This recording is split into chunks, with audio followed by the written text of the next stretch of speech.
अहमद जल्दी आओ, कहाँ रह गए हो? ओए, मेरे पास एक बॉल थी, वो भी तूने घुमा दी।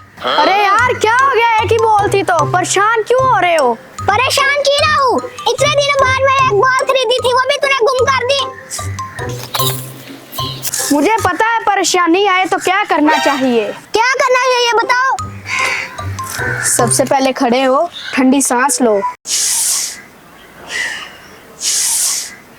अभी पढ़ो इन्ना लिल्लाहि व इन्ना इलैहि राजिऊन। अल्लाहुम्मा अजिरनी फी मुसीबती व अखलिफ ली खैरम मिनहा। इन्ना लिल्लाहि व इन्ना इलैहि राजिऊन। अल्लाहुम्मा अजिरनी फी मुसीबती व अखलिफ ली खैरम मिनहा। हर छोटी और बड़ी परेशानी में हमें हमेशा अल्लाह को याद करना चाहिए और इस दुआ को कोई आम दुआ मत समझना। ये खास दुआ है जो नबी करीम सल्लल्लाहु अलैहि वसल्लम ने हमें सिखाई है। ये दुआ मुस्लिम शरीफ की हदीस नंबर 2166 में है। अच्छा, तुमने इतनी खास दुआ बता तो दी है, तो इसका मतलब भी बताओ क्या है? हम सब अल्लाह के हैं और उसी की तरफ लौट कर जाना है। ऐ अल्लाह, मेरी इस मुसीबत पर मुझे अजर दे और इसके बदले मुझे बेहतर चीज अता फरमा।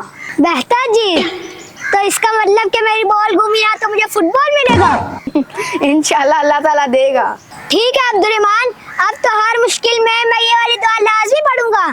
चलो अब हम दोनों मिलकर बॉल ढूंढते हैं। तुम उधर देखो, मैं इस तरफ जाता हूँ।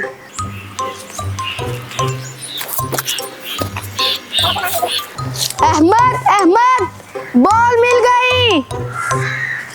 किधर है, किधर है?